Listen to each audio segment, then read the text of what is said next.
que tu sois, et quel que soit le Dieu que tu vénères, ou quelle que soit ta foi, pax omnibus, pax omnibus, pax omnibus, pax omnibus.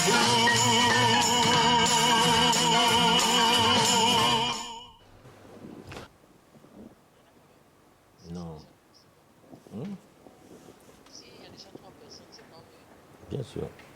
Ben, quitte à commencer sans Ayon, vivement. Ok.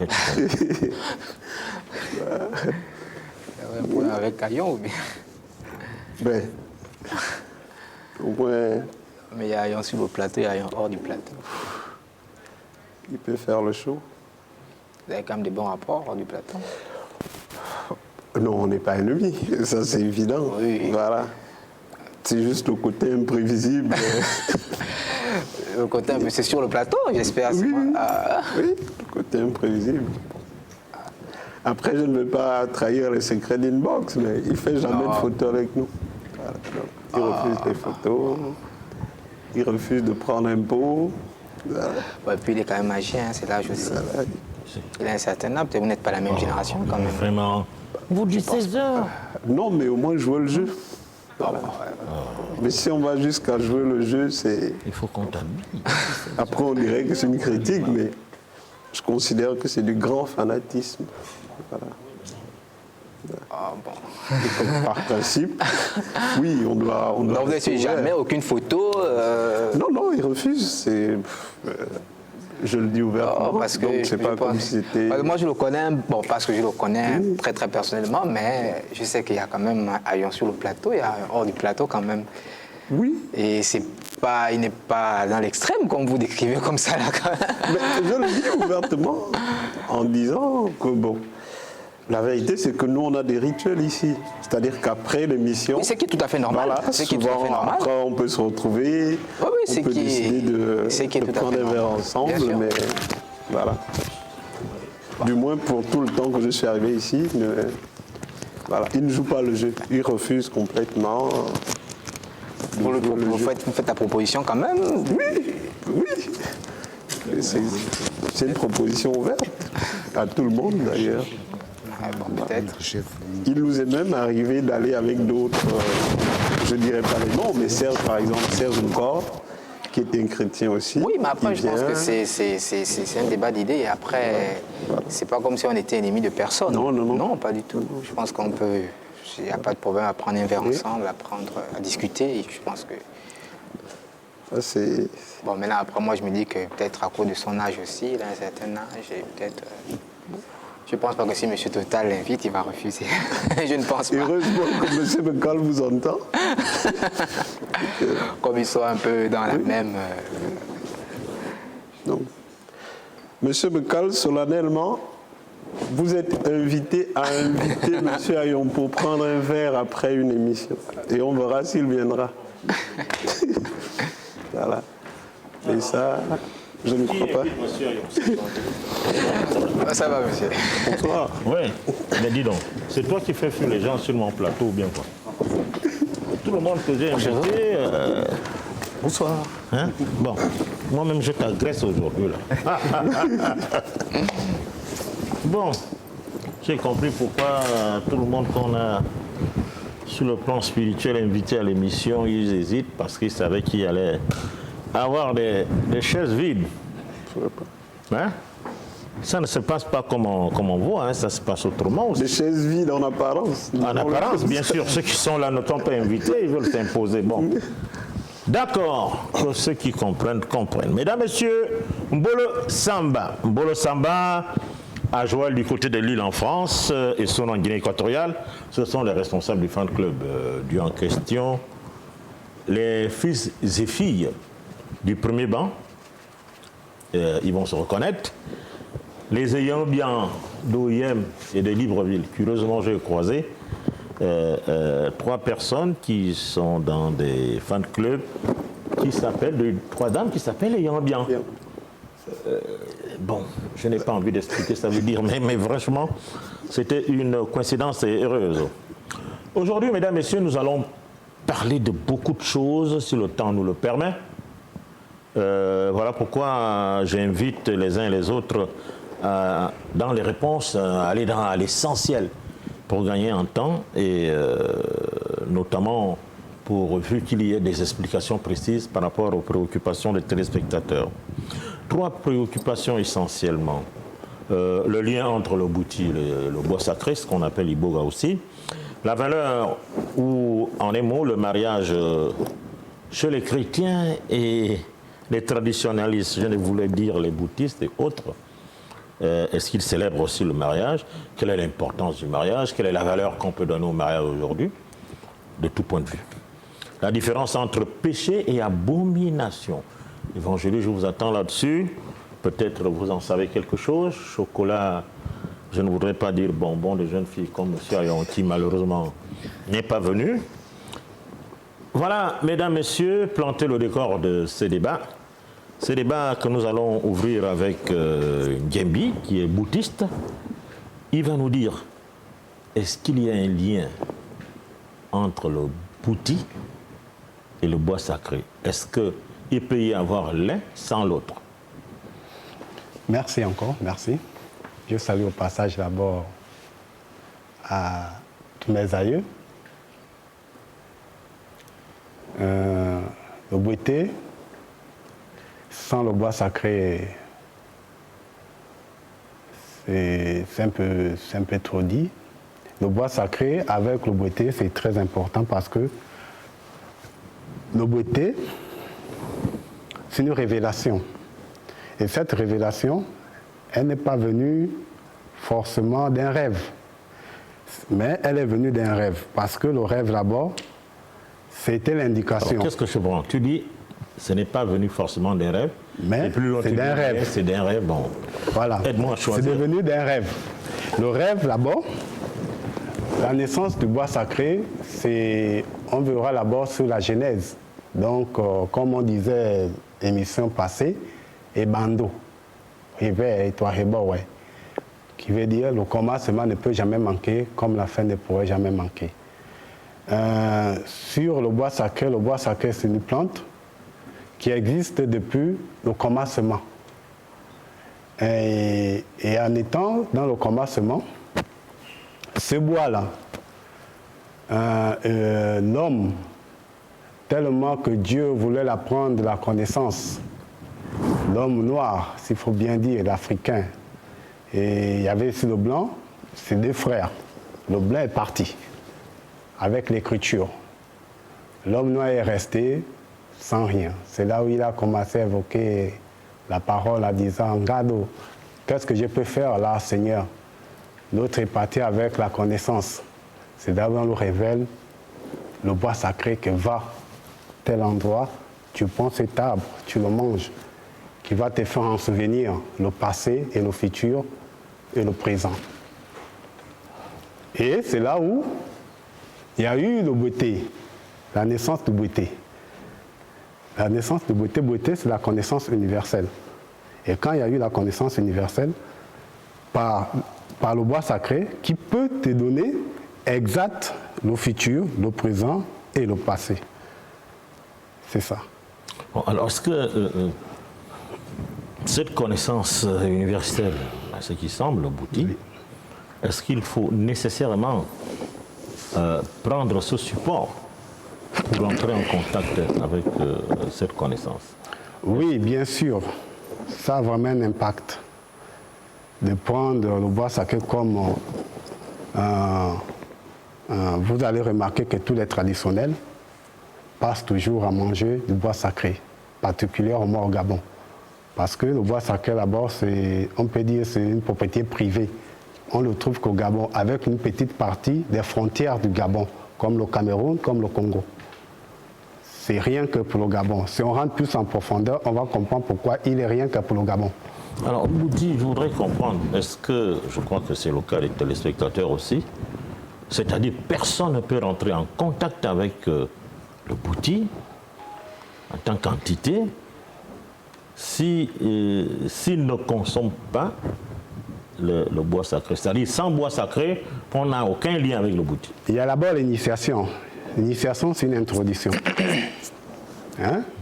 Parce que quand tu rentres dans l'initiation, on te ouvre les portes du savoir. C'est comme aujourd'hui, tu peux rentrer dans les sciences occultes. Tu as forcément une initiation. Et cette initiation, tu passes, chez nous, tu le passes par le bois sacré.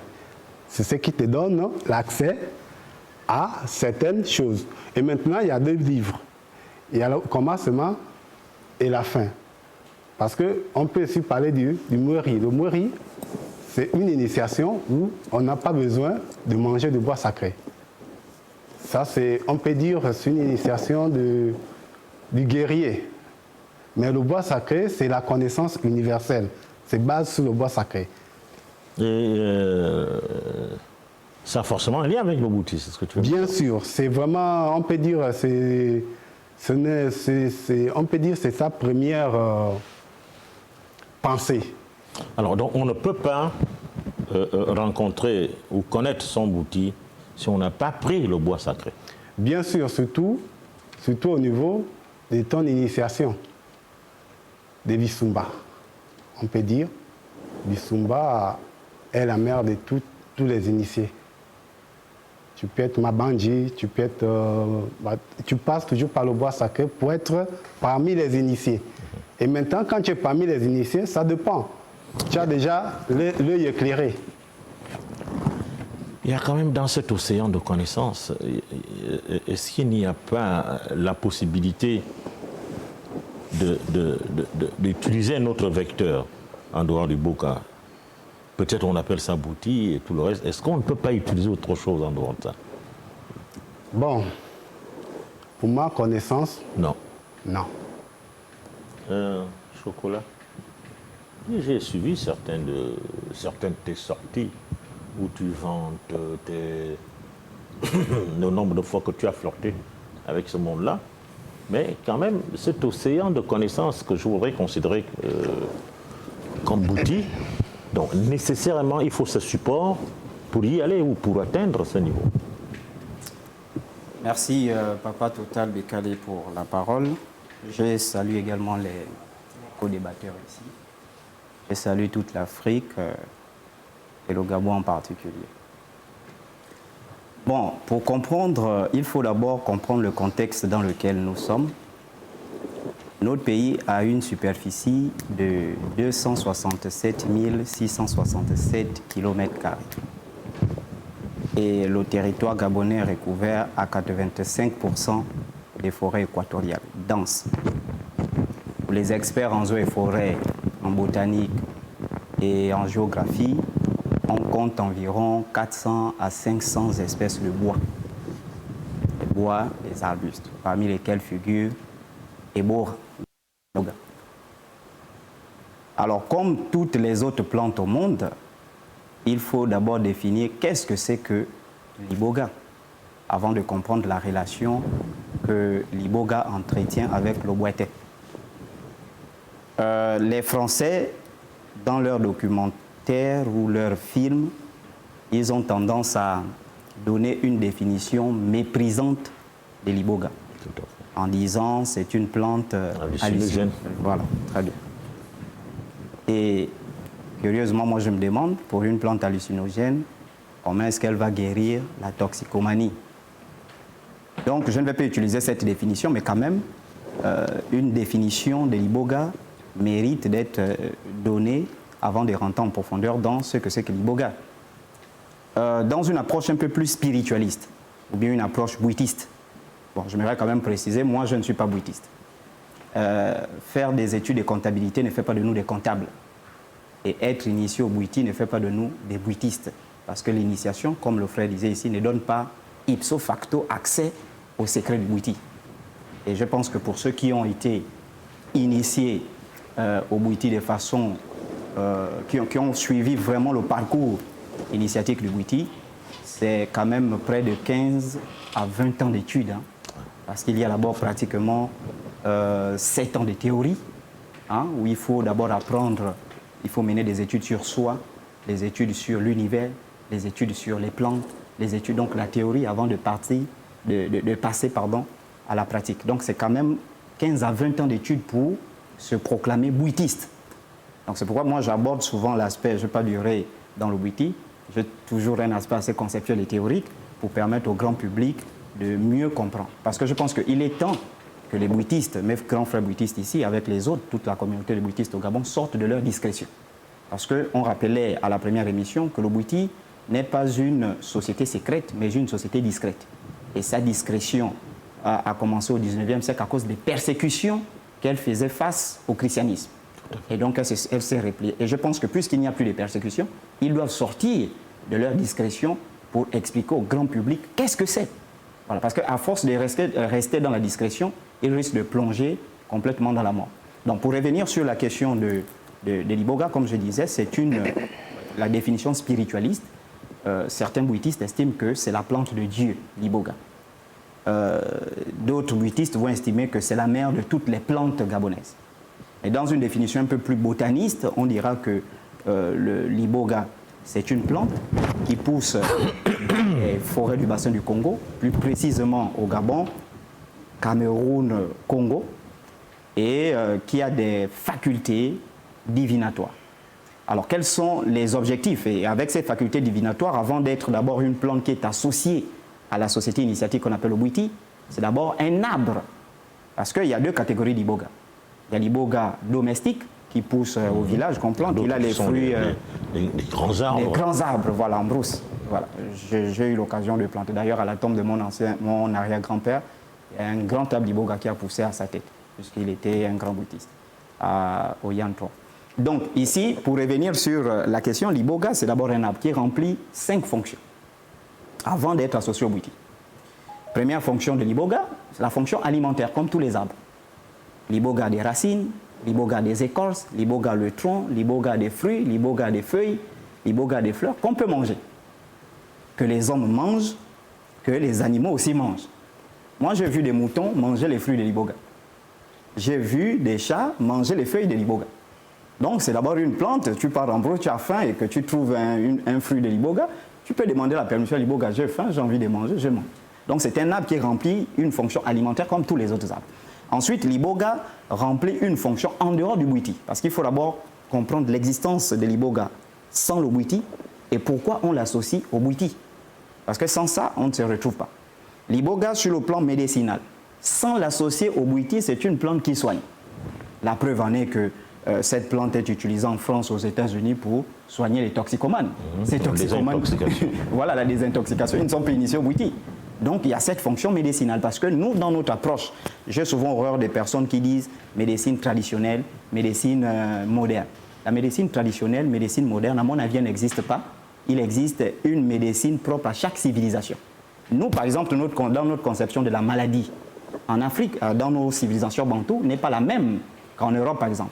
En Europe, quelqu'un est considéré comme malade, celui qui souffre, par exemple, d'une pathologie, par exemple la destruction organique des cellules, et ensuite des psychopathologies, etc.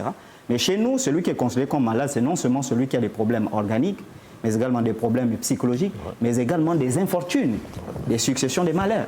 Un accident, une personne fait 2, 3 accidents, on le considère comme malade.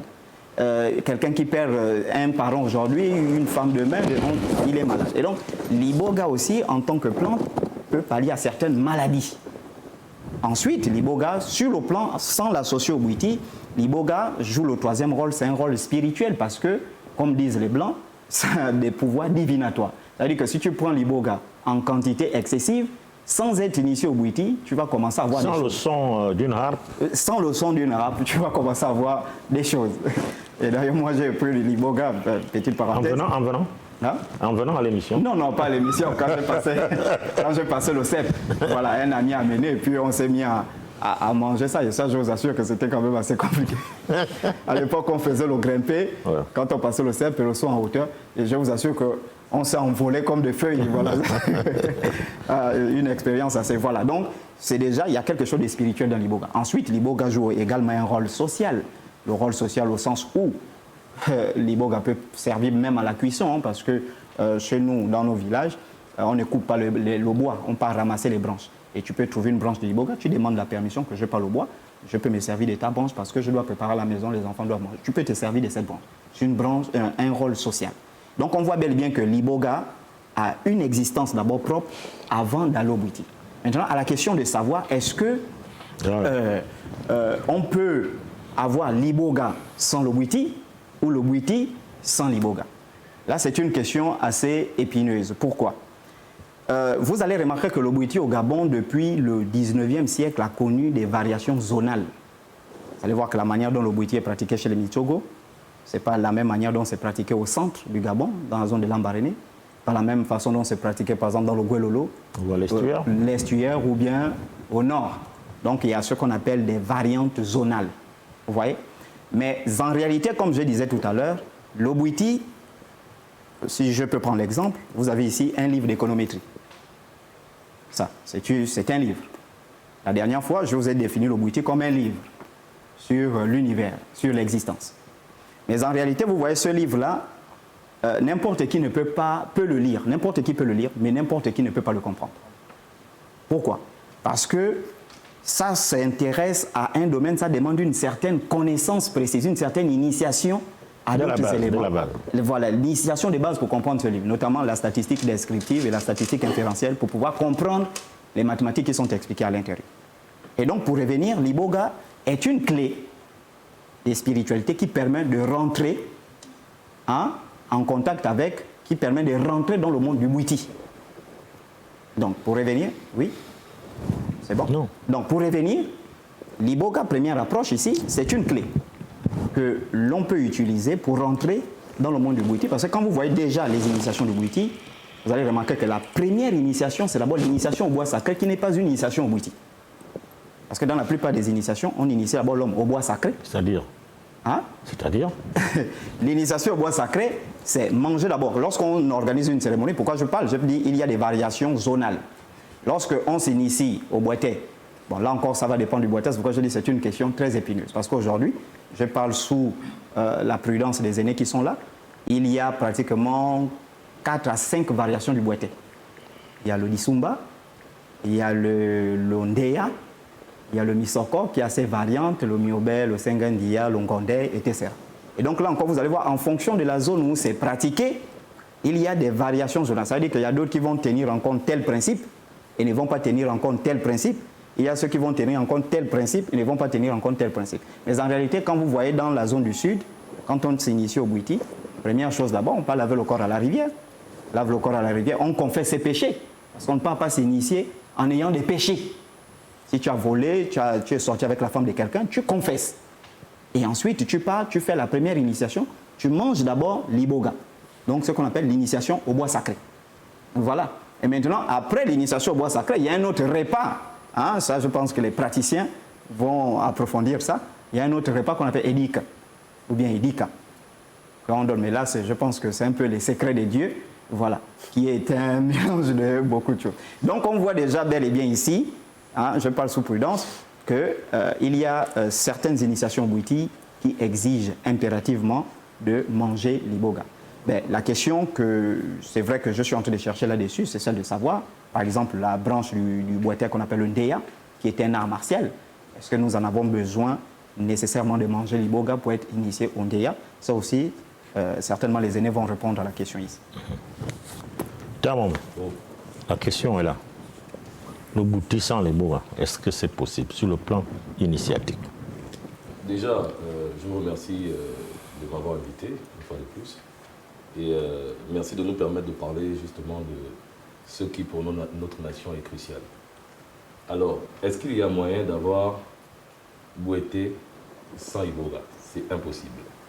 C'est impossible pour la seule raison que si l'Iboga a poussé, je vais parler en parabole pour les profanes et en réalité pour les initiés, si l'Iboga a poussé, c'est en réalité à cause du Bwiti. S'il n'y avait pas de Bwiti, il ne devait pas avoir d'Iboga. Et l'Iboga est le catalyseur qui permet... Pas l'inverse, c'est-à-dire? Pas l'inverse. Non, pas l'inverse. S'il n'y avait pas le Bwiti, s'il n'y avait pas le Bwiti, il ne devait pas avoir d'Iboga. Mais s'il n'y avait pas l'Iboga, il ne devait pas y avoir le Bwiti. Vice-versa. De toutes les façons, comme je disais tantôt... Ça se tient. Comme je disais tantôt, je parle en parabole pour les profanes et en réalité pour les initiés. S'il n'y avait pas de Bouété, l'Iboga ne devait pas être. L'Iboga a été un devancier. Ça a été planté justement par l'être incréé pour permettre aux gens de se connecter. L'Iboga est un catalyseur. C'est l'Iboga qui permet aux profanes de voyager dans les univers, les multivers et les zones qui n'ont pas encore été explorées. Sans la mastication de l'Iboga, le Banzi ne peut pas faire son voyage dans l'interstellaire. Alors donc il n'est pas possible d'avoir Bwiti sans Iboga. C'est pas possible. Le Bwiti est associé directement à l'Iboga, de par sa création, de par sa quintessence même, parce que c'est une plante. Au-delà des apports qui ont été énumérés par mon frère en face, c'est sa représentation sur Terre est d'abord dans le but de permettre à l'homme de se connecter, pas qu'aux Gabonais, à l'homme. L'intérêt, le privilège, c'est que, comme l'histoire a commencé ici, ça poussait ici. Mais c'est pour l'homme, ça permet à l'homme de se connecter. À quiconque qui s'intéresse. Oui, à tous les hommes. Le Bouété, pour les hommes appartiennent au Bouété. Il y a des femmes. Oui, mais bien sûr. Les femmes, avec âge, parce qu'il y a dans certaines contrées du Gabon, il est strictement interdit d'initier les femmes. Et dans d'autres, au Bouété, j'entends le Dissumba, les femmes ont accès. Chez les Orungu, dans le Goué maritime, chez les Lumbu, dans la Nyanga, les Lumbu et les Pounou, et voilà. Chez les peuples, comme les peuples du Sud, Apinji, Michogo et toutes les variantes qui en découlent, les femmes n'y ont pas encore accès. Je pense que chez les Fans, les Orungu et les peuples de la Nyanga, voilà, les femmes ont accès au Bouété. Donc c'est un arbre qui permet aux hommes, et pas qu'aux bouitistes bien sûr, à toute autre forme, à ce qu'on appelle le maranga, toutes les personnes qui décident de faire un voyage contrôlé de l'autre côté, pour une raison ou pour une autre, passent par l'Iboga. Mais l'Iboga reste révélé par les bouitistes, j'entends, par ceux qui pratiquent le Bouété, qui est le Dissumba. C'est ces personnes-là qui ont la révélation de l'Iboga. Et de fil en aiguille, la pratique s'est perpétuée et s'est élargie à d'autres formes d'écoles ésotériques. Voilà. Il y a quand même aussi d'autres supports qui permettent quand même de rentrer en contact avec la divinité en dehors de l'Iboga. Alors, la plante qui nous a été révélée à nous, au Gabon, c'est l'Iboga. Après, il y a d'autres plantes. Effectivement, l'Iboga seul ne permet pas à quelqu'un de voyager. Comme il a dit, si quelqu'un s'intéresse à mastiquer de l'Iboga, il peut manger une quantité importante. Il va se retrouver dans un état incontrôlé. En fait, il ne saura pas où il est. Parce qu'il y a d'autres additifs qui sont donnés avant la mastication de l'Iboga. Il y a d'autres compositions qui permettent de déterminer la destination du Banzi. L'Iboga est comme un avion. Et chacun prend pour s'arrêter à sa destination. Ceux de Misoko savent quelle dose il faut donner pour permettre au Banzi de s'arrêter comme Misoko. Ceux qui sont les Lombo connaissent la dose qu'il faut pour s'arrêter. Mais ce n'est pas la seule plante qui permet de rentrer en contact avec les êtres invisibles. Dans les traditions comme le Mumbaïano, voilà, chez certains peuples, les Gissir et les Mienais, on donne ce qu'on appelle une autre écorce qu'on appelle Bissiemou, chez les Gissir ils appellent comme ça, Issemo chez les Mienais, qui est une écorce et qu'on râpe et qui permet à la personne de rentrer en contact avec les génies. Là c'est purement avec le monde des génies. Une fois qu'on veut dépasser cette étape-là, le seul catalyseur est l'Iboga. Donc il y a des étapes. Ah, oui. Il y a des stations. On voyage par panel. On n'arrive pas tous à la même destination. Ah, même si on est sur la même natte. Même si on prend le même Iboga, pour tous. Même si l'Iboga permet à tout le monde de transcender, mais on transcende à des niveaux de fréquence différentes. Alors le but étant lequel en fait? Mettons Dieu, nous sommes dans Dieu en question. Le but étant lequel par rapport à Dieu? Alors, l'Iboga permet au Banzi de voyager, je disais tout à l'heure, dans des univers et de reconnaître, de rencontrer la réelle lumière qui détermine la mission de l'homme sur Terre. Parce qu'en réalité, au-delà de tout ce qui nous entoure, qui pour moi, pour ma part, est irréel, au-delà de tout ce qui nous entoure, l'homme a bien une autre mission sur Terre. Et pour atteindre, justement, pour savoir quelle est sa mission et pour rentrer en contact avec soi-même, Dieu, de notre univers, a décidé de planter l'iboga. Et l'iboga, une fois qu'on l'a mastiqué, que les conditions sont réunies, on voyage et on va découvrir les secrets les plus aboutis et les plus absolus. Qui sont importants. Bien sûr qu'ils sont importants pour la mission de l'homme sur Terre. Parce que je rappelle que l'homme sur Terre, sa mission n'est pas seulement de vivre d'amour et d'eau fraîche, de faire des enfants, de construire des maisons et tout ça. Tout ça, en réalité, la vie nous montre que ça reste. On peut construire les plus belles maisons, on peut porter les plus beaux habits. De toutes les façons, tout ça reste. Mais il y a une chose qui reste, qui, elle, continue dans le temps. Et donc, l'âme ne meurt pas. L'âme continue dans le temps. Et pendant qu'on est sur Terre, le but est de justement travailler sur celle-ci. D'entretenir de l'entretenir et de permettre à cette âme de se connecter à la lumière supérieure. Bon, d'accord, on va donner la possibilité, monsieur. Monsieur Bocal, merci et bonsoir.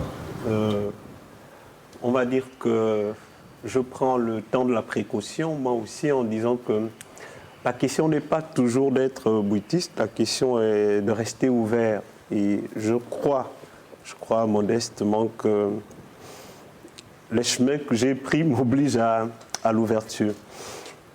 Il y a deux dimensions qu'on peut explorer à mon sens.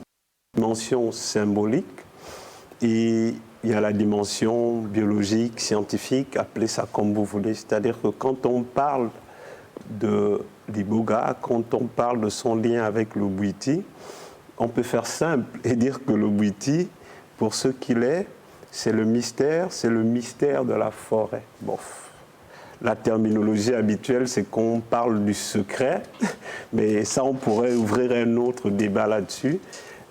Le bwiti, c'est le mystère de la forêt. En tant que mystère de la forêt, il faut faire simple et amener sans doute le plus grand nombre à comprendre en disant que ce qui fait la spécificité du Gabon et son rapport à l'iboga, c'est la situation géographique du Gabon. Le Gabon est situé à un endroit où, en réalité, les fréquences telluro cosmiques descendent en premier avant de descendre n'importe où sur Terre dans le monde. De telle sorte que l'iboga est là, il faut voir où il pousse à l'origine dans son état naturel. À l'origine, l'iboga pousse dans des zones, j'ai envie de dire laguneuses, mais j'ai envie de dire carrément au bord de la mer. Ceux qui comprennent. Bon, l'enjeu, c'est pas absolument... On veut comprendre. Oui. Laissez-nous comprendre. Je crois que l'exercice que nous faisons, c'est un exercice pédagogique. Tout à fait. Mais pédagogique au sens de éveiller les gens, attiser leur curiosité pour qu'eux-mêmes aillent faire le chemin. Donc, désolé, on m'en voudra peut-être, mais je ne peux pas tout dire. L'enjeu, ce n'est pas de tout dire. L'enjeu, c'est d'ouvrir des voies et de permettre aux gens de faire leur chemin. Il pousse là pourquoi? Il pousse là parce que tout commence là. Et en tant que tout commence là, c'est là où je fais le lien avec la question mystico-spirituelle, qui est également la question scientifique. En tant qu'il pousse là, c'est la plante de l'origine, mais c'est de la plante de l'origine parce qu'elle porte la mémoire de l'intelligence divine. De telle sorte que quand on absorbe, ce qui se passe, c'est que, bon, les Blancs diraient l'ibogaïne, etc., les molécules qui composent cet arbuste, elles vont circuler dans notre sang. Notre sang, tout le monde le sait, ce n'est pas un secret, la mémoire de l'âme est dans le sang. Bon, on fait le raccourci, on dit souvent l'âme est dans le sang. Dès que ces molécules-là se sont mises en contact avec la mémoire de l'âme, et là commence l'éveil. L'éveil comment? Et on fait un raccourci en disant, l'initiation c'est simple, c'est quoi? C'est un parcours de retour à soi par un recours à soi. Retour à soi, à la mémoire divine, au divin, à l'incréé, à la lumière, c'est ce que tout le monde sait, mais par le recours à soi. Et donc, le fait d'ingérer l'iboga, le fait de la mastication de l'iboga, fait qu'il se passe ce retour-là à soi par le biais de la mémoire du divin qui est dans la molécule de l'iboga. Et c'est pourquoi ceux qui ont fait l'expérience, ils vont vous raconter à peu près les mêmes archétypes, pas nécessairement le même récit, mais les mêmes expériences. Il y a le monde de l'ancestralité, il y a le monde de ce qu'on appelle les génies, mais qui au fond sont des divinités. Et puis, il y a des mondes où, en réalité, nous, ici, sur Terre, on n'a pas encore de mots pour décrire ça. Ça se vit, ça se voit, ça reste dans la mémoire de l'âme parce que c'est ineffable, on ne peut pas le raconter. C'est inexprimable. C'est inexprimable, c'est ineffable. Ça, on le vit comme ça. De sorte que le lien, il est à peu près simple. Et là, je fais le lien avec la dimension de la forêt. Nous, en tant que nous sommes un pays équatorial, en tant que nous sommes une civilisation de forêt, les gens doivent savoir ce que signifie la forêt. La forêt, en réalité, c'est le lieu de stationnement, c'est le lieu d'emmagasinement, si je me permets l'expression, au fait de l'énergie divine, de l'énergie des génies. De sorte que toute écorce que vous prélevez véritablement en brousse, en fait, elle porte une mémoire qui est une mémoire du cosmos. Et c'est pourquoi moi je me défends toujours en disant aux gens, oui, pratiquer ce que vous appelez la tradition, c'est bien, mais la question de la domestication de tout, moi, elle me pose un problème. On ne peut pas tout domestiquer, on ne peut pas vouloir tout planter dans nos villes et considérer qu'il y a nécessairement un lien. Non, il faut parfois savoir faire des ruptures, aller à la source, puiser à la source, parce qu'à la source, il y a une mémoire qui n'est pas nécessairement visible, mais quand on monte dans les dimensions astrales, ceux qui savent qu'on recueille quelque chose. Donc, je voulais dire ça en disant que, à mon sens, le lien, il est plus que étroit. Ce qui fait l'Obuiti, c'est l'iboga, mais en tant que l'iboga porte en sa mémoire l'intelligence divine. Tout à fait. Alors voilà, on parle un peu de divinité. Bongolo, évangéliste, là on t'a amené un peu partout dans nos explications. Alors, quand même, nous parlons là de Dieu. Je crois que tu as une expérience de ces choses-là quand même dans ta jeunesse. Mais alors, tout de suite, contact direct avec Dieu. Bien, merci, M. Total-Bekale, pour cette invitation renouvelée. Je salue toute la communauté des disciples et l'Église en général. Je salue ma charmante épouse et les panélistes sur le plateau. Alors, lorsque nous parlons de votre question, elle est claire, hein? L'Obuiti et le bois sacré. Est-ce qu'il y a un lien? Est-ce que l'un peut exister sans l'autre? Je ne vais pas revenir sur ce qui a déjà été dit, parce qu'effectivement, il y a une approche, j'ai envie de dire, scientifique de l'iboga. Et dans cette approche scientifique, on va parler de l'ibogaïne. Il y a une approche sociale. Dans l'approche justement sociale, l'iboga sert à plein de choses qui ont déjà été décrites ici. Et il y a une approche spirituelle. Voilà. Donc, dans l'approche spirituelle, l'iboga justement a la fonction, la faculté justement d'aiguiser l'esprit. Voilà. Et comme j'ai écouté là, effectivement, l'iboga n'est pas la seule plante qui peut aiguiser l'esprit. Mais puisque nous sommes sur l'iboga, elle a la fonction de justement aiguiser l'esprit et permettre à l'esprit de l'homme d'être un peu plus léger pour pouvoir contempler les plans supérieurs. Donc, vous êtes prêt à donner l'iboga dans votre église alors? Non, pas du tout. Maintenant, par contre, si vous me posez la question, est-ce que l'esprit peut contempler des plans supérieurs sans support je vous répondrai. Parce que l'iboga, c'est un support. L'iboga, c'est un support qui permet justement à l'esprit de se mettre dans un état, de se disposer pour pouvoir avoir accès à certains endroits. Et donc, pour répondre à votre question, est-ce que l'iboga existe sans le bwiti ou est-ce que le bwiti existe sans l'iboga? Je veux dire que l'iboga existe sans le bwiti. Parce que l'iboga, c'est la plante d'abord. Ça a déjà été expliqué. L'iboga, c'est la plante. Et en tant que plante, justement, elle a plusieurs vertus. Et on peut la catégoriser. Et maintenant, parlons du bwiti. Il n'y a pas bwiti sans iboga. Et je vais rester dans le plan du bwiti misoko, même si j'ai entendu sur le plateau que le bwiti misoko n'existe pas dans une émission précédente. Le bwiti misoko, dont j'ai une petite connaissance infime, je ne suis qu'une fourmi, il ne peut pas avoir bwiti misoko sans iboga. Ce n'est pas possible. Parce que l'enseignement du bwiti misoko, précisément, est basé premièrement sur l'iboga. Depuis l'initiation du bandit jusqu'au départ du bandit. J'ai entendu qu'il y a l'initiation à l'iboga. Non, il n'y a pas d'initiation à l'iboga. Il n'y a pas d'initiation à l'iboga. Comme j'ai dit, l'iboga, c'est un support. Si c'est une initiation dans le sens académique, avoir accès à quelque chose pour une première fois, oui, je peux. Mais d'un point de vue traditionnel, il n'existe pas d'initiation à l'iboga. Donc, le bwiti misoko repose sur l'iboga, depuis l'initiation du bandit jusqu'au départ du bandit.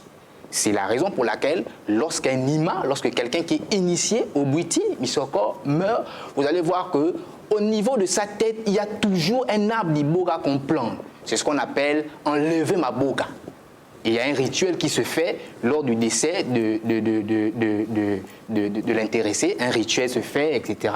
Et le matin, et voilà, il y a toujours une plante d'iboga au-dessus de sa tête.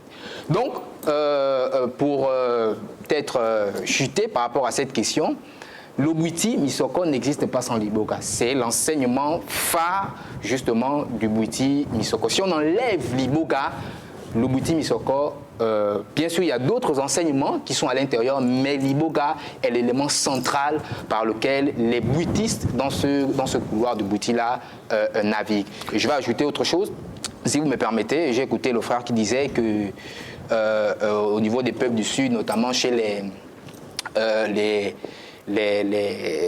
Simba, les Michogo, les Dapinji, les femmes n'ont pas. Non, les femmes ont accès au bwiti. Les femmes ont accès au bwiti et c'est une branche bien précise qu'on appelle l'omabundi. Les femmes ont accès au bwiti. Je parle bien du bwiti misoko. Maintenant, on pourra y revenir si vous voulez. Donc, il n'y a pas de bwiti misoko sans iboga. Mais par contre, l'iboga existe avant le bwiti. Alors, comment ça? Comment l'iboga existe avant le bwiti? Bien sûr. Vous pouvez donner la définition du bwiti. Qu'est-ce que vous entendez par? Je ne peux pas vous donner une définition littérale du bwiti, monsieur. Non, c'est-à-dire pourvu que les téléspectateurs comprennent. Non, les téléspectateurs comprennent comment très bien ce que le bwiti qu'on ne peut pas, qui est presque indescriptible, justement, va exister après un arbre. Le bwiti, c'est une philosophie. Il y a toute une philosophie derrière le bwiti. C'est un courant de pensée. Vous voyez? Et les courants de pensée naissent par la chute de l'homme. Je l'ai déjà expliqué sur le plateau ici. Les courants de pensée naissent par la chute de l'homme pour permettre justement à l'homme la reconnexion. Et le bwiti en fait partie. Et le christianisme? Le christianisme en tant que religion. Parce qu'il faut bien faire la différence. N'est pas un courant qui... Bien sûr que le christianisme, c'est une spiritualité. C'est une spiritualité, mais j'aime souvent faire la différence, ou j'aime souvent établir la nuance entre le christianisme en tant que religion et en tant que spiritualité. Voilà, le christianisme en tant que religion, et il y a même le bwiti en tant que religion. Il y a des gens qui ne sont pas initiés au bwiti, mais qui peuvent vous parler du bwiti. Il y a des gens qui ne sont pas initiés au bwiti, qui viennent vous veiller de bwiti, qui sont là le matin, ils prennent le café, ils sont même à l'intérieur, mais maintenant quand on parle des choses sérieuses, ils peuvent sortir.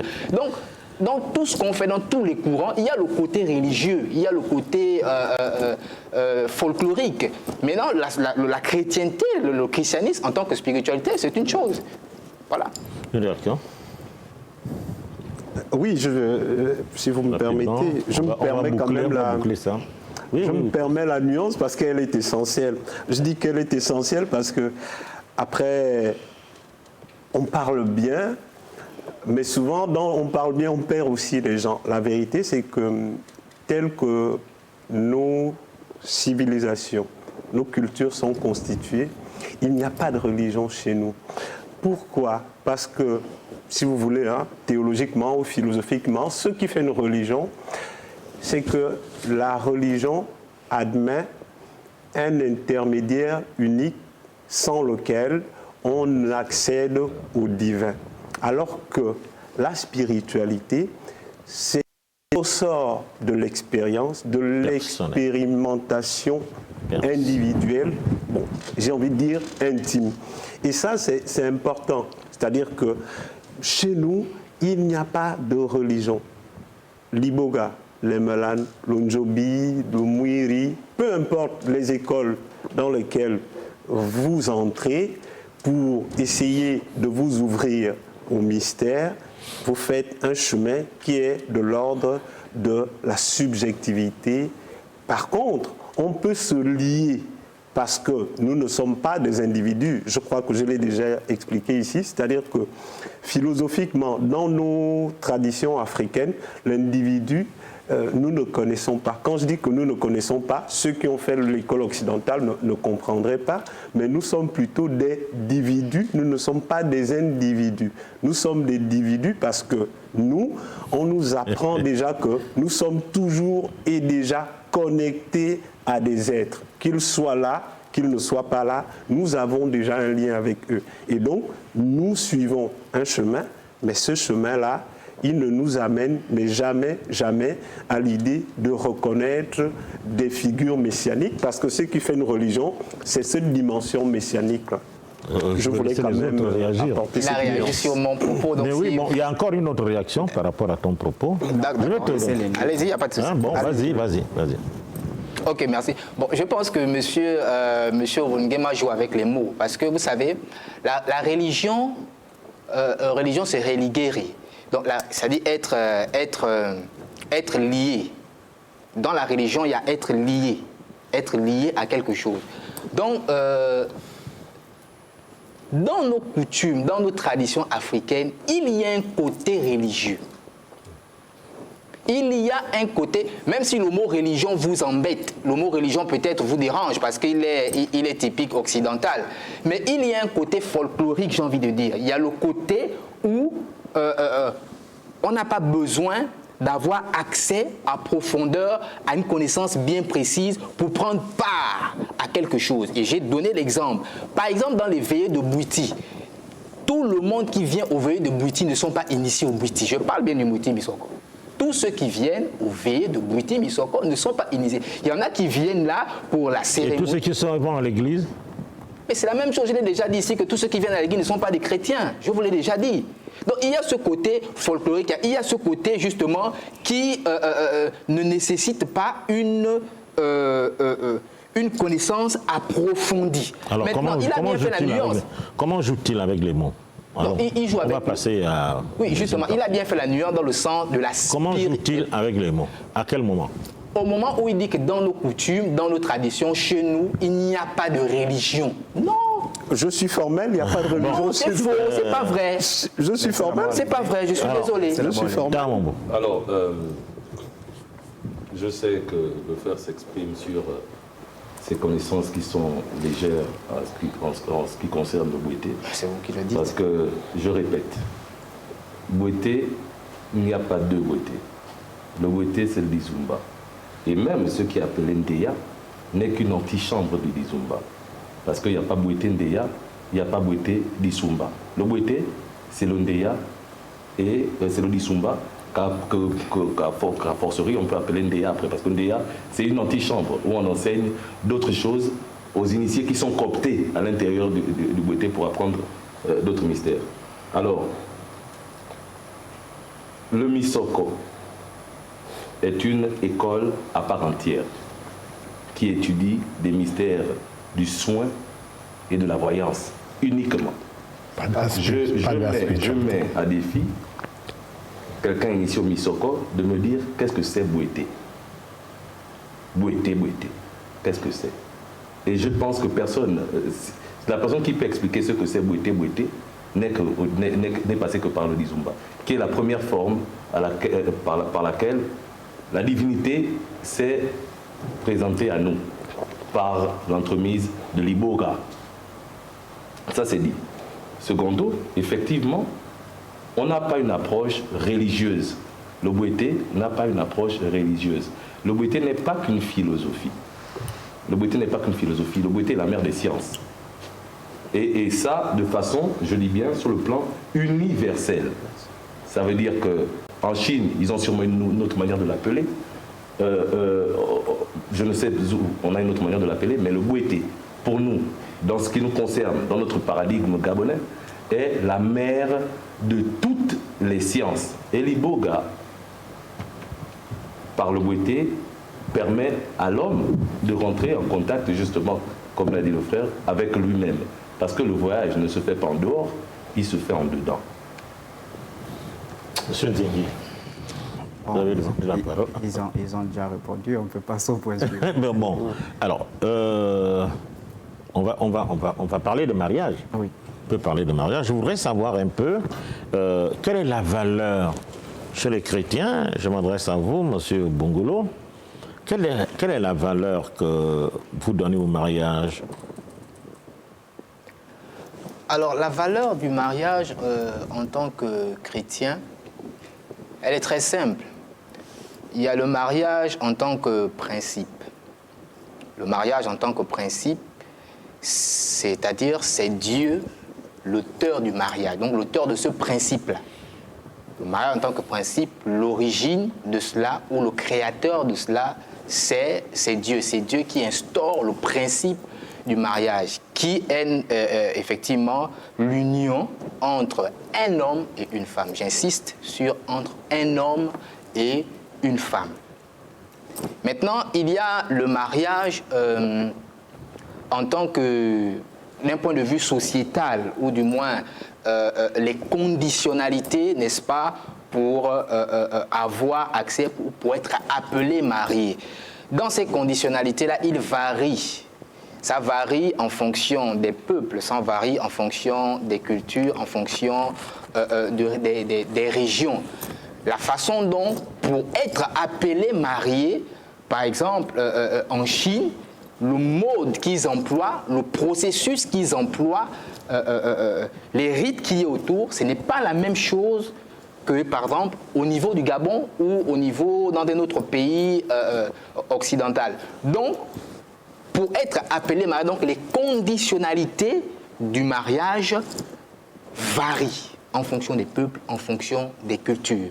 C'est la même chose au niveau, par exemple, de la dot, quand on prend la question de la dot, parce que la dot est un élément central lorsque nous parlons du mariage, parce que justement, pour qu'il y ait mariage, il faut un échange. Là encore, toujours, ça varie en fonction des régions, en fonction des peuples. Il y a des peuples où ce sont des femmes qui dotent les hommes. Il y a des peuples où, où justement l'homme donne un présent rien qu'au père et à la mère. Voilà. Pourquoi se marier? Quelle est la valeur du mariage? Mais justement, lorsque nous rentrons maintenant dans le pourquoi se marier, parce que là, j'ai dit, il y a le mariage en tant que principe, et il y a les conditionnalités pour être appelé marié, voilà. Et maintenant, quand on rentre dans le pourquoi du mariage, le mariage a plusieurs buts dans la vie d'un homme avec grand H. Le mariage a plusieurs buts. Le but premier du mariage, à mon sens, c'est justement de permettre à l'homme de s'auto-réaliser. De s'auto-réaliser. Quand je parle de l'auto-réalisation, je fais allusion ici à accomplir les desseins divins rattachés justement à sa vie. Quelqu'un a dit ici là que l'homme est sur la terre pour un but, pour accomplir une mission bien précise. Ce n'est pas seulement pour construire des maisons, pour faire des enfants. Donc, l'une des fonctions du mariage, l'un des buts du mariage, justement, permet à l'homme de s'auto s'auto-réaliser. Maintenant, il y a des buts, on va dire, plus ou moins, je peux être dans, quand je parle d'auto-réalisation, mais il y a des buts aussi plus ou moins d'un point de vue social.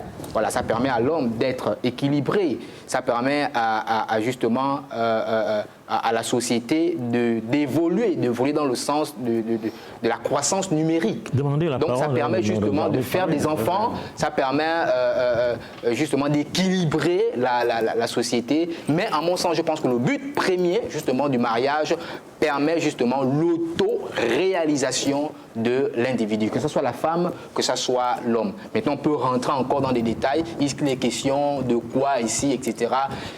Tout homme qui existe, tout homme, même qui embrasse le chemin de la spiritualité, nécessairement a besoin d'être marié. Ce n'est pas une règle absolue. Je précise bien, ce n'est pas absolu. Mais tout homme a besoin d'être marié. C'est la raison pour laquelle, par exemple, si on rentre dans la tradition, vous ne pouvez pas voir un imam ou bien qui que ce soit qui soit sans femme. Ça n'existe pas. Même s'il a plusieurs femmes, mais il a une femme qui garde, je vais encore utiliser certainement le terme, l'obiti. Il y a toujours une femme, quelque part. C'est la même chose au niveau justement de la spiritualité en Christ. Le mariage permet à l'homme, à l'individu de s'auto-réaliser, d'atteindre les objectifs divins rattachés à sa vie. Ok, merci. Le mariage, c'est une institution de Dieu. Tout homme sur terre a droit au mariage. Parce qu'à cause du mariage, l'homme reçoit l'équilibre de la vie. Homme sans femme, tu n'es rien. Femme sans homme, tu n'es rien. Donc par là, vraiment, le mariage est le facteur premier pour un développement d'un humain. Parce que tu peux grandir, quand tu grandis, c'est vrai, mais tu as besoin du mariage, parce que c'est là où se repose la spiritualité de l'homme. Et essayer de grandir ici les échelons. Donc vraiment, le mariage, c'est la partie la plus essentielle pour un humain. C'est très important. Et c'est ce qui fait en sorte que l'homme puisse être au centre de la chose, de la vie. Sans mariage, vraiment, je ne trouve pas que l'homme pourra avoir l'équilibre. Djengi. Merci beaucoup pour la parole.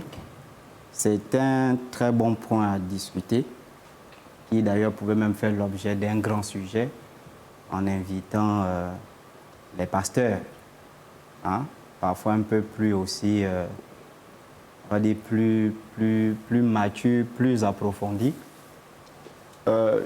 Premièrement, je ne sais pas si le pasteur qui est là, Je suis évangéliste, monsieur. comprend ce qu'il dit. C'est une question que moi je me pose toujours. Bon, évangéliste, pasteur, vous avez Poursuivez. On ne sait pas. Poursuivez. Hein?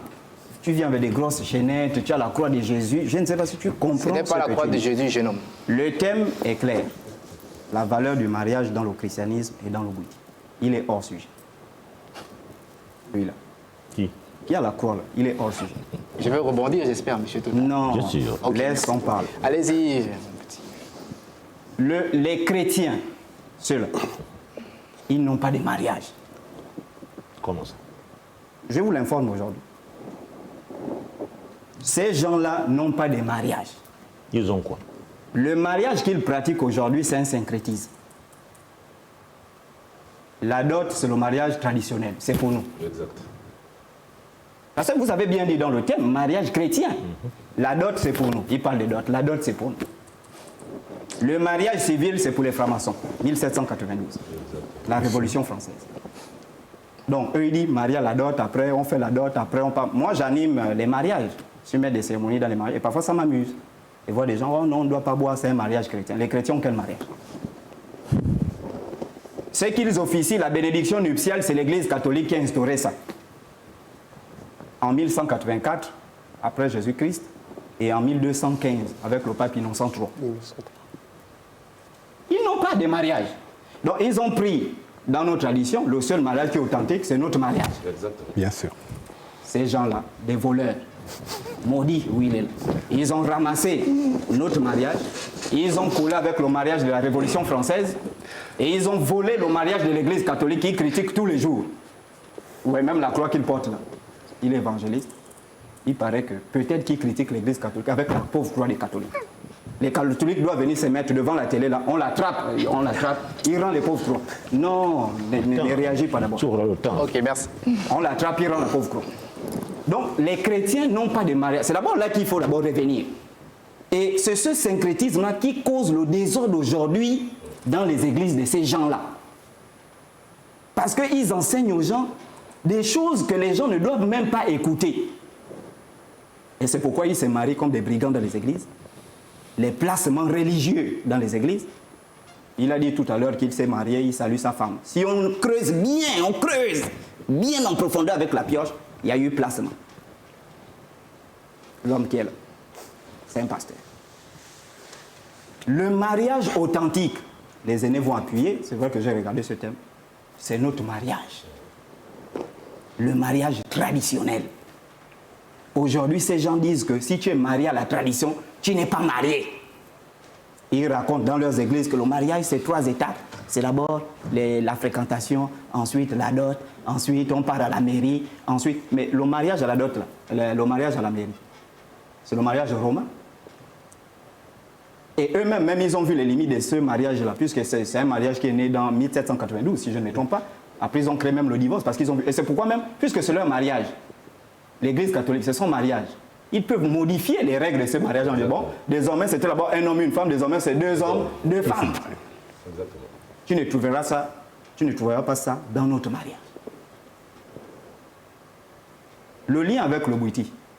Les Zénons disent ici que, comme on a dit, le Bouiti c'est un livre. Qui dit livre veut dire qu'il y a des chapitres. Bien sûr.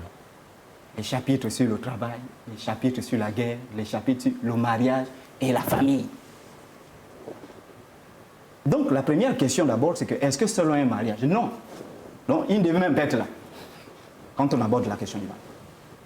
Maintenant, pour revenir au mariage, notre mariage traditionnel, je vais donner la parole aux aînés, je ne vais pas monopoliser. Notre mariage traditionnel, c'est le seul vrai mariage qui existe. Maintenant, en fonction des ethnies, en fonction des tribus, en fonction des milieux géographiques, chacun a sa façon de pratiquer ce mariage-là. Mais dont les fondements reposent sur, c'est le père qui marie sa fille. Dans leurs églises, je vous informe qu'il y a des doctrines où on dit on ne doit plus payer la dot. Le mariage se passe entre celui qui prend la fille d'autrui et le pasteur. Il peut voir le pasteur, oh, j'ai vu la sœur Choupina. Oh, sœur Choupina, il y a le frère Dieudonné qui t'a vu. Allez, bon, on est ensemble. Et puis, ils disent même la dot, c'est pour le diable.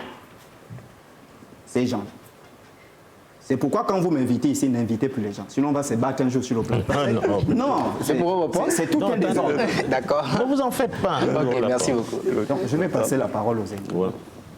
Alors, on lui donne la possibilité de réagir ou bien vous voulez... Non, il prendra le temps de la réaction. Bon, il est encore trop brillant, vous me permettrez. Non, Voilà. allez-y. Je joue les pacificateurs. Moi, j'aime bien la paix. Dans l'idée, oui, un peu plus sérieusement, il y a vraiment ces paradoxes qui nous embêtent quand je dis nous, c'est-à-dire la société gabonaise, parce que bon, moi, j'aime pas parler des ailleurs, alors que nous avons une société qui est fondamentalement malade de ses choix de vie, malade de ses choix de société, malade de tout, malade de sa spiritualité.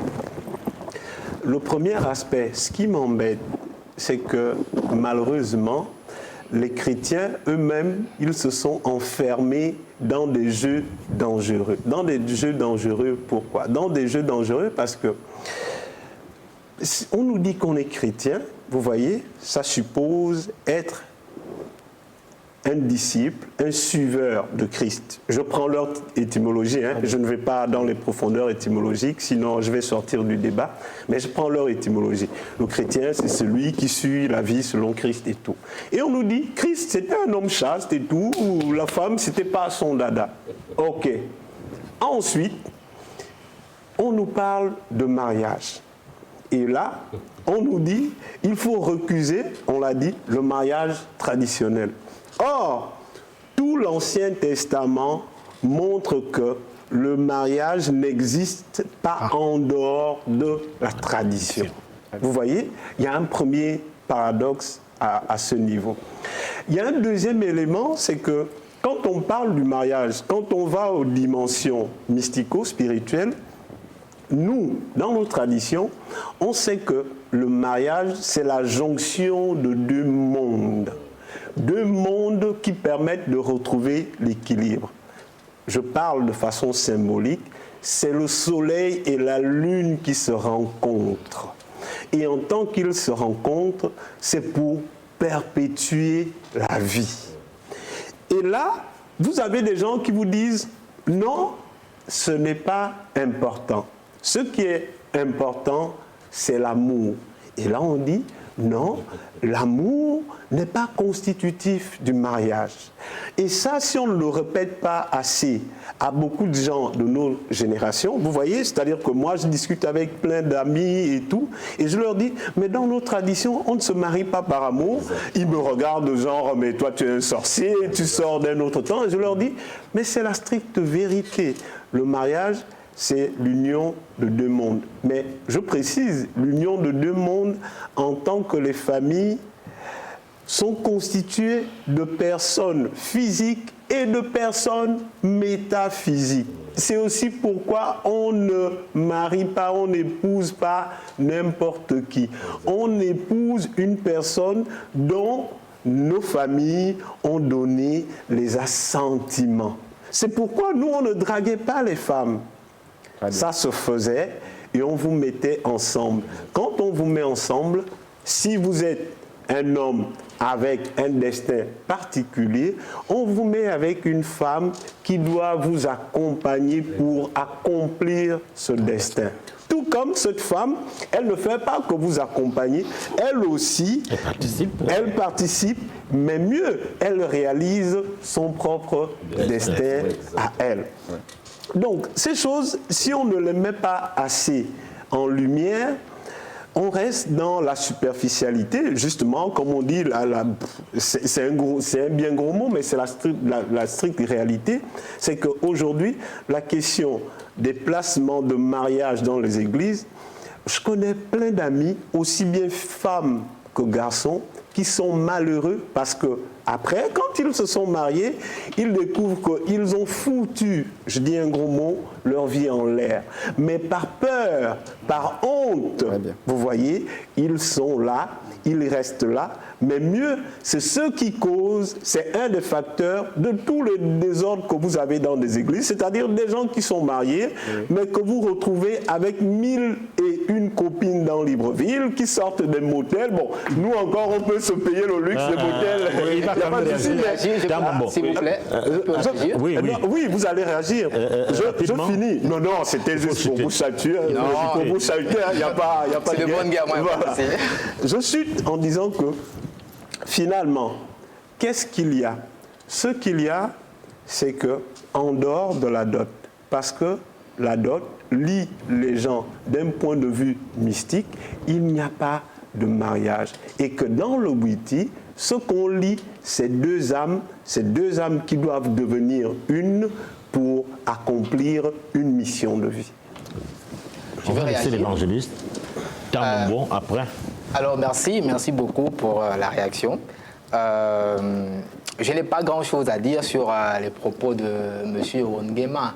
Ce que je vais simplement dire, c'est que, et puis je comprends, vous faites un procès aux chrétiens par rapport à la dérive. C'est-à-dire vous prenez la dérive et vous plaquez ça comme ça là pour dire que voilà, c'est ce que vous faites, etc., etc. Il a bien fait de citer l'Ancien Testament, qui est un outil que nous parcourons et qui fait partie justement de la Bible. Je disais tantôt que le mariage permet à l'homme de s'auto-réaliser. Il a ébrossé ça là, s'auto-réaliser. Quand je dis homme avec grand H, que ce soit l'homme, que ce soit la femme, les deux se réalisent dans le mariage. Et donc, dans la Bible, le mariage qui est présenté, le mariage qui est justement, qui a de la valeur, c'est le mariage coutumier. J'ai expliqué que le mariage, les conditionnalités du mariage varient en fonction des peuples. Je vous l'ai dit. Et donc du coup, l'élément central qui permet... Attends, il y a une idée qui me vient. vous dites les conditionnalités du mariage varient en fonction des peuples. Mais tout ce qui est dans la Bible, est-ce que vous savez que ça se déroule à Jérusalem, ça ne nous regarde pas ici? Bien sûr, il y a des passages... Parce qu'il y a quand même des aspects qui ne nous regardent pas. Je suis parfaitement d'accord avec vous. Il y a des passages dans l'Écriture qui est tout purement contextuel au peuple juif, aux Israélites.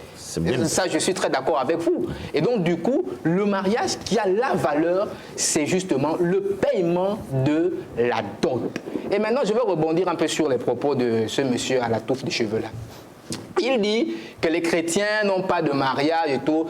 Monsieur Owongema l'a mis un peu de lumière aux yeux quand il a cité justement l'Ancien Testament. Non, s'il vous plaît. Je clarifie, ce ne sont pas des chrétiens. Non, l'Ancien Testament fait partie de la Bible. Monsieur. Non, l'Ancien Testament n'appartient pas aux chrétiens. Non, c'est juste pour la clarté. Mais même le Nouveau Testament n'est pas la chasse gardée des chrétiens.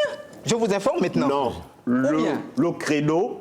On peut parler de théologie, on peut faire ce débat. Moi, je suis parfaitement d'accord. Je ne suis pas gêné. Je dis, l'Ancien Testament ne fait pas partie strictement d'un point de vue théologique de ce qu'on appelle le credo chrétien. Non, l'Ancien Testament est dans le canon biblique, monsieur Owongema. Non, je ne vous parle pas du canon biblique.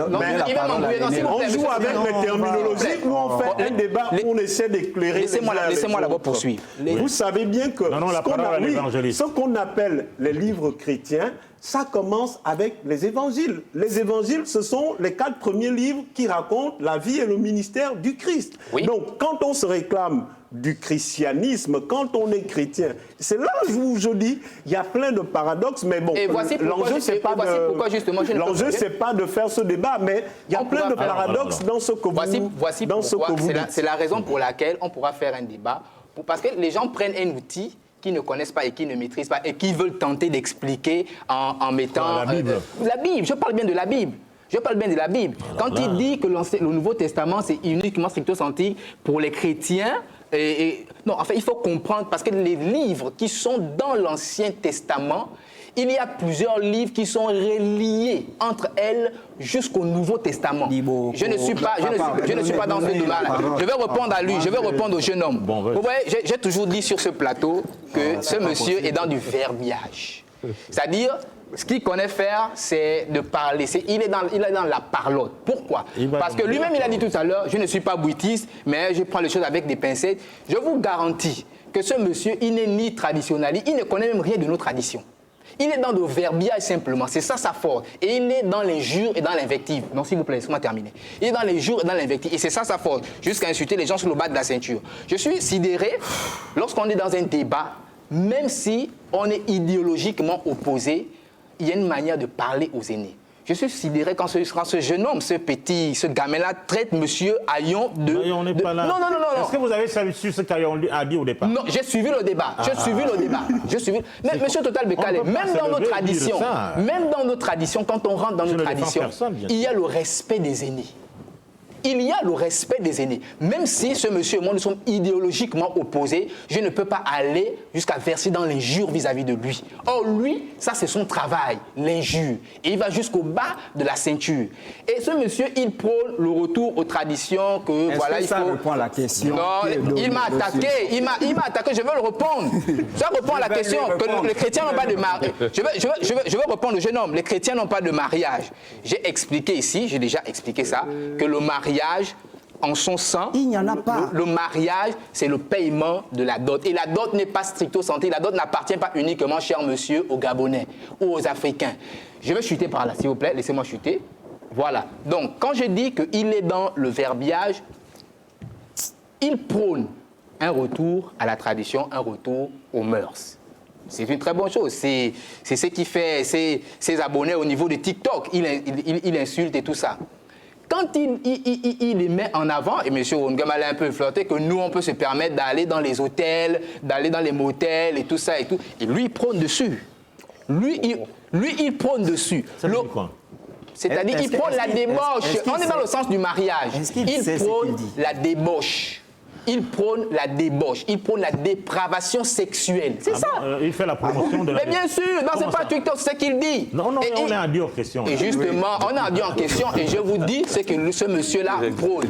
Il est allé, même, moi je l'ai déjà dit, lui, il est initié au Mouiri. C'est un gondamboul. Même si on peut rebondir, je lui pose 2 questions, monsieur le Mouiri, je ne sais pas s'il va répondre, lui là. Je ne sais pas s'il va répondre. Évangéliste. En tant que chrétien. Je vais donner la parole. Oui, non, je vais chuter. Non, laissez-moi chuter. Non, laissez-moi.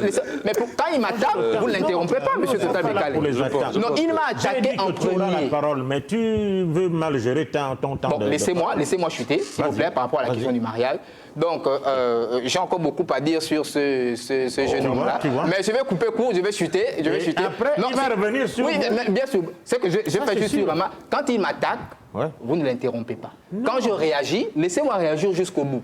Parce qu'il a attaqué ma croix, il est même allé jusqu'à attaquer justement le fondement ou la raison de mon mariage. Que voilà, il a salué sa femme, si vous fouillez bien, il y a les placements et tout. Il est très impoli, ce petit. Mais répondez. Voilà, donc ce que je veux dire, c'est quoi? C'est que le mariage, d'un point de vue chrétien, dans le christianisme, le mariage, c'est le paiement de la dot. C'est un homme qui dote sa femme. C'est ça la valeur du mariage dans le christianisme. Maintenant, comme je l'ai dit, c'est un concept social. Ça, c'est important à retenir. Le mariage, les conditionnalités pour être marié dépendent des sociétés. Il y a des sociétés où ce n'est pas l'homme qui dote la femme. Mais Papa, ils ont donné la parole. Vous comprenez? Non, il faut bien que les téléspectateurs comprennent. Je ne parle pas que pour qu'aux débatteurs, je parle également pour les téléspectateurs. Il faudrait bien que ça soit clair.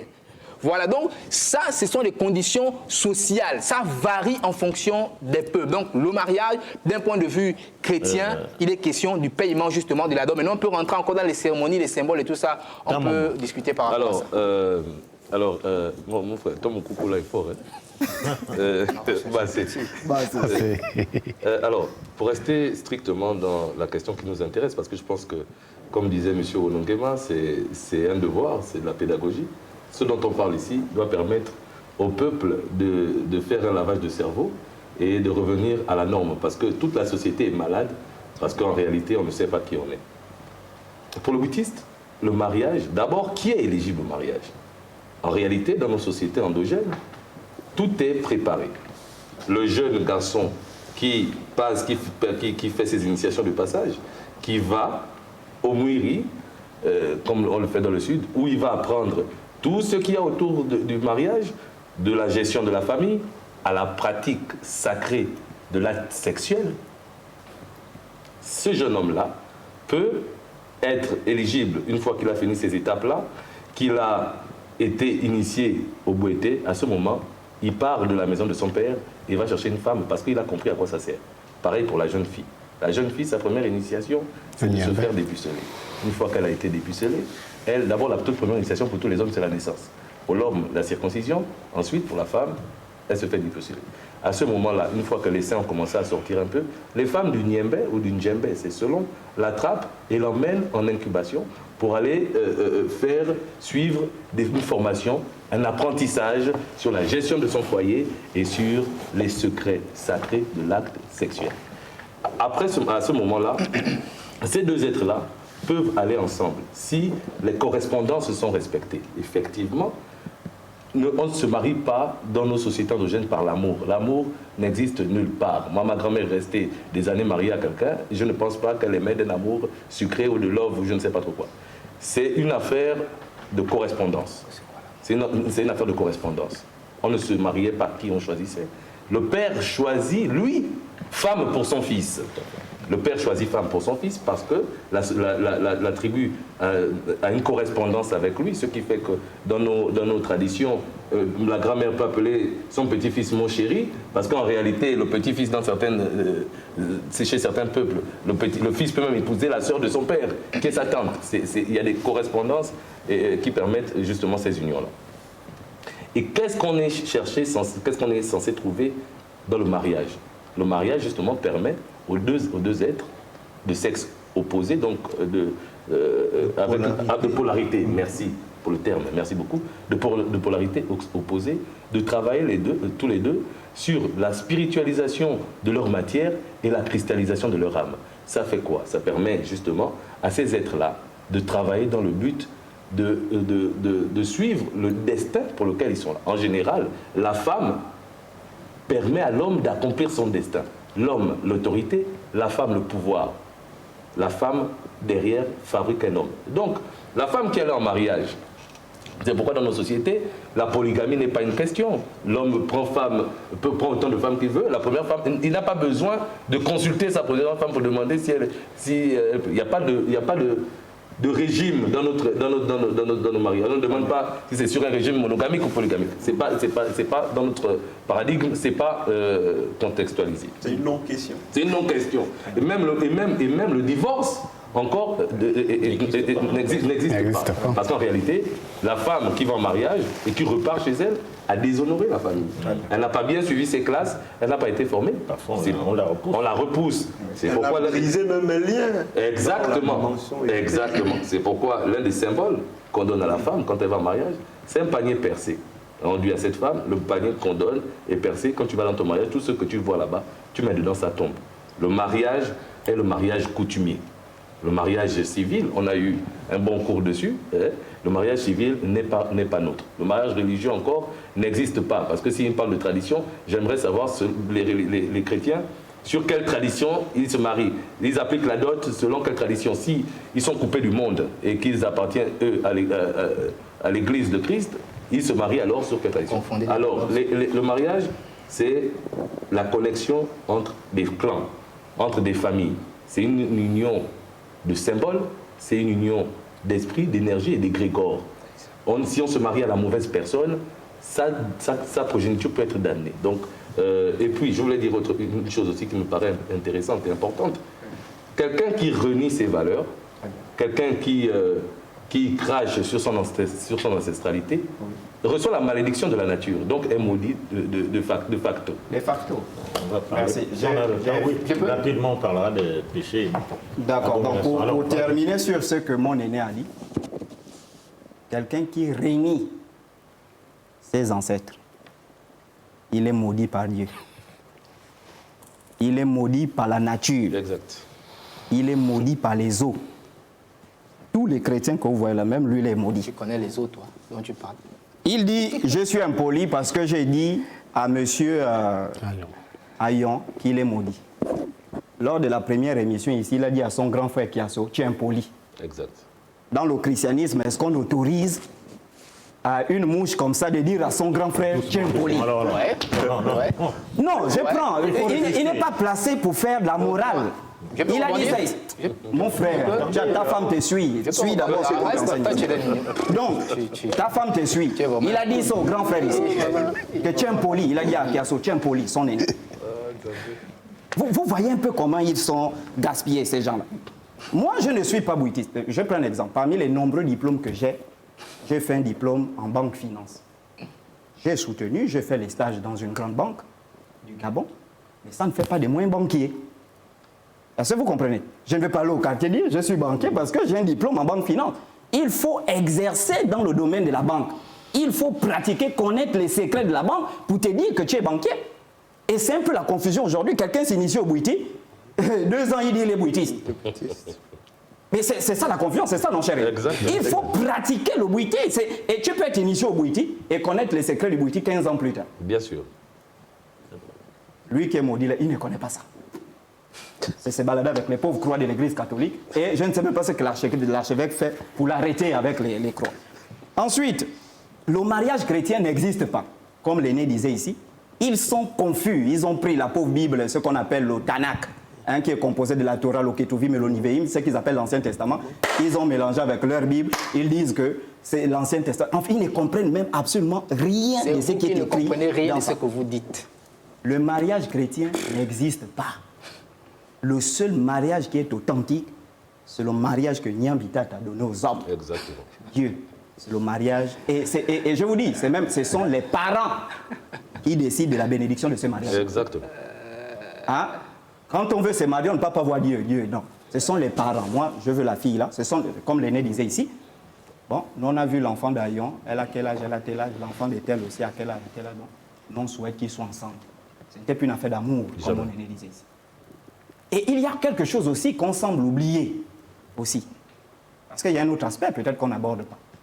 il y a aussi des gens qui ne sont pas nécessairement appelés à se marier à cause des missions qu'ils doivent accomplir. Exactement. Les consacrés. Les consacrés. Exactement. Ça existe. Homme comme femme. Homme comme femme dans nos traditions. Ouais. Lui, il dit, c'est pour se réaliser, il faut se marier. Je peux.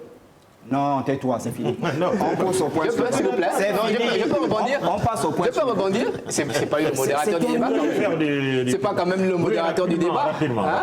Ouais, il prend ce garçon, il est très drôle parce qu'il prend des passages dans l'Ancien Testament, les Névi'im, les Ketuvim. Il ne sait même pas de quoi il est question en fait. Non, il ne sait pas de quoi il est question. J'ai dit ceci, quelque chose de... Rapidement. Oui, rapidement, quelque chose de reste très un point simple. à évoquer. Quelque chose de très simple, hein, vous voyez. Moi, je suis dans la spiritualité en Christ. Je crois au Seigneur Jésus-Christ, vous comprenez? Et ça ne me détache pas, justement, des valeurs sociétales dans lesquelles, sur quoi je repose, vous comprenez? Et c'est dans ce sens que je vous dis et je vous répète, en tant que Bantou, en tant que enfant de l'Alopé de Mikongo, le mariage, justement, consiste à payer la dot de sa conjointe. Et ça, justement, c'est les parents, effectivement, qui bénissent ce mariage. Donc, ceux qui sont en train de dire, comme vouloir faire passer ça comme une attaque, en vérité, ce n'est pas une attaque, parce que mon discours, il est clair. Et j'ai dit, vous prenez des brèches pour pouvoir, justement, des brèches d'erreurs qui se sont faites. Tu gardes la parole. Pour pouvoir justement attaquer le christianisme. Lui, il n'est pas. Si vous posez la question, il est initié, en dehors du Mouiri, qu'il a déjà dit ici qu'il est initié. Mais je vous garantis, je lui pose une question sur le Mouiri, ce garçon ne va pas répondre. Il prône le retour au sourd. Il est initié à quel rite? Posez-lui la question. Tu gardes la parole. On va chuter avec cette question. Quelle différence fais-tu, en tant qu'évangéliste, entre péché et abomination? Bien. Alors, pour faire court et très simple compte tenu du temps, le péché, c'est manquer le but. C'est la transgression de la loi, si vous voulez. Le péché, c'est la transgression de la loi. Et s'il y a une loi, c'est qu'il y a écriture. Bon, pas nécessairement de façon radicale, mais la loi, elle peut être écrite ou elle peut être verbale. Et donc, le fait d'aller à l'encontre, justement, de cette loi-là, c'est ça, le péché. Vous comprenez? Contrairement à l'abomination. C'est ça, l'abomination. Et je vais dire que tout péché n'est pas une abomination, mais toute abomination est un péché. L'abomination, c'est le paroxysme du mal. L'abomination, c'est le paroxysme du mal. C'est le mal dans sa sommité. Et il y a des actions, il y a des pratiques, justement, qui relèvent de l'abomination. Donc, qui ont dépassé le niveau de péché. Je vous prends un exemple simple. L'homosexualité est considérée comme une abomination. Et encore que quand on parle d'abomination, péché, c'est aux yeux de qui? Alors, vous voyez, c'est aux yeux de qui? Parce que, comme j'ai dit, le péché, c'est manquer le but, c'est aller à l'encontre de ce que la loi dit. On peut pécher par rapport à la culture, on peut pécher par rapport à la loi, à la constitution d'un pays, vous voyez. Mais il y a aussi les péchés, justement, par rapport au divin. Donc, ce que la constitution d'un pays, ce que la loi écrite d'un pays considère comme étant le péché, le divin peut ne pas considérer ça comme étant le péché. Et vice-versa, ce que la loi, la constitution considère comme étant ne pas être un péché, le divin considère cela comme un péché. Maintenant, quand on rentre dans l'abomination, comme je vous ai dit, aux yeux du divin, aux yeux de Dieu, l'abomination, c'est le paroxysme du mal. L'homosexualité est une abomination aux yeux de Dieu. Est-ce que l'abomination, à ton avis, oui, fait partie des péchés que le Christ est venu, disons, enlever? Parce que lorsque vous croyez en Christ, je veux rentrer la loi, est-ce que vous me voyez? Je vous vois venir. Alors, donc, est-ce que la loi, par exemple, les 10 commandements, c'est ça la loi, c'est ça le péché? Christ est mort sur la croix pour sauver ceux qui ont péché. Bien sûr. Et ceux qui pratiquent l'abomination ou qui sont acteurs d'abomination, est-ce que Christ les a sauvés? Alors, comme je vous ai dit, tout péché n'est pas une abomination, mais toute abomination est d'abord un péché. Vous comprenez? Non, je veux que tu me répondes. Je viens, monsieur Total Bekale. Ne faisons pas comme ça. Oui, je suis en train de vous répondre. Non, il faudrait que ça soit clair. Parce que Ce n'est plus clair en ce moment-là. Non, il faudrait que je plante bien le décor pour que les téléspectateurs comprennent là où je vais. Est-ce que le sang de Christ sauve l'abomination? Christ est mort pour toute personne qui se trouve dans le péché. Et je voudrais dire quelque chose, un élément très important, c'est que il y a des péchés conscients et il y a des péchés inconscients. Lorsqu'on rentre dans le domaine de l'abomination, il est très difficile que quelqu'un pratique une abomination dans l'inconscient. J'ai dit, il est très difficile que quelqu'un pratique une abomination dans l'inconscient. Donc, pour répondre proprement dit à votre question, Christ est mort pour tout le monde. Quel que soit le péché dans lequel tu es, si tu es dans ce courant-là, dans cette pratique-là, que ce soit dans l'homosexualité, que ce soit dans les crimes rituels, que ce soit, peu importe l'endroit où tu te trouves, il y a toujours, tant que tu as les pieds sur la terre, possibilité de pardon. Donc oui, alors, monsieur Total Bekale, je vais faire un tour de table, une minute. Pour tout le monde. Tu me permets? Je vais donner une minute. Je vous en prie, monsieur Total. Une minute, on se sépare. Oui, je prends la minute en disant que moi, c'est toujours la question des terminologies qui me pose problème. Dans ma langue, je ne sais pas comment on dit péché. Ça n'existe pas. Il y a chez nous des transgressions. La transgression, c'est aller à l'encontre des lois universelles qui sont également les lois inscrites dans nos traditions. La plus grande, c'est aller à l'encontre de la perpétuation de la vie. C'est pourquoi on ne tue pas les humains chez nous, c'est interdit. C'est pourquoi on ne couche pas avec les hommes, c'est interdit. C'est pourquoi on ne couche pas avec les animaux, c'est interdit. Vous voyez, je prends un exemple pour vous montrer comment il y a cohérence et comment ça découle. Il n'y a pas de péché chez nous. La notion d'abomination et tout, ce sont des terminologies chrétiennes, ça intéresse les chrétiens. Chez nous, ce qui importe, ce qui est bien, c'est de rester conforme aux lois de la tradition, parce que les lois de la tradition elles-mêmes sont en résonance avec les lois universelles. Je termine. Je prends 30 secondes. Quand même, ça aussi c'est toujours important. Moi je dis on parle bien, mais il ne faut pas embrouiller les gens. On ne peut pas pratiquer de la spiritualité en croyant en Christ. Celui qui est spirituel expérimente, il ne croit pas. Si je crois, je sais. Zengui. Je veux pour dire, oh, toi, t'es calme. Si je crois, je ne sais pas. Tu es très impoli, toi. Pour dire, désolé. Ce que Léna a dit ici, que d'ailleurs j'ai déjà toujours dit sur les plateaux de télé, le péché n'existe pas chez nous. Exact. En fait, ce sujet-là même, je ne sais pas pourquoi on l'amène ici. Il ne fallait pas répondre à l'invitation, monsieur. C'est pour les chrétiens. Il ne fallait pas répondre à l'invitation. Quand ils se masturbent, c'est un péché. Il ne fallait pas répondre à l'invitation. Ils volent les dîmes, c'est un péché. Nous, on ne connaît pas ça. Nous, on a des interdits, comme l'aîné disait ici. Et violer l'interdit, c'est une transgression. Qu'on répare. On a notre méthode pour réparer ces interdits. Il parle comme un sachant alors qu'il ne sait Et dans le livre de Romains, tu me fais rire, toi. On ne connaît pas. Dans le livre de Romains, le péché, c'est la connaissance de la loi. Ce qui a amené le péché dans leur Bible, c'est la loi. C'est l'apôtre Paul qui le dit. À l'absence de loi, il n'existe pas de péché. Je peux t'expliquer ça, jeune homme, si tu veux. Je peux te l'enseigner, ce que tu dis là. Il sort d'où, lui? Attends, non. Hein? Vas-y, il est perturbé, oui. Donc nous, pas vous.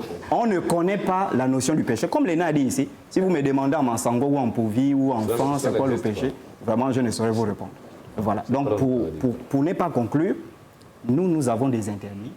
Et lorsque on bafoue un interdit, on va à l'encontre de ce que l'interdit peut être. Généralement, nos interdits sont des interdits moraux, sur le plan moral. C'est de façon orale. On sait que ça, c'est interdit, ça, c'est pas interdit. Par exemple, au village, je vais aller faire les selles dans l'eau, c'est interdit. Ça ne se fait pas. Voilà, ça ne se fait pas. Si j'ai bafoué ça, il y a une façon de réparer cet interdit. Donc, les choses, péché, abomination, ça, c'est pour les chrétiens. Bon, voilà. Bon, hein? Ouais. Alors, effectivement, comme ils l'ont bien démontré, le péché et l'abomination n'existent pas dans notre paradigme. Par contre, l'interdit est lié aux lois même qui régissent le cosmos. Ça veut dire qu'un interdit, quand on dit qu'on ne fait pas telle chose ou telle chose, c'est lié aux lois qui régissent le cosmos. Et dans la matrice même de l'homme, de façon naturelle, il y a des lois que l'homme sait dans se développant. Il sait par exemple, un enfant, quand il atteint un certain âge, il sait que ceux qu'il défèque, il ne peut pas manger.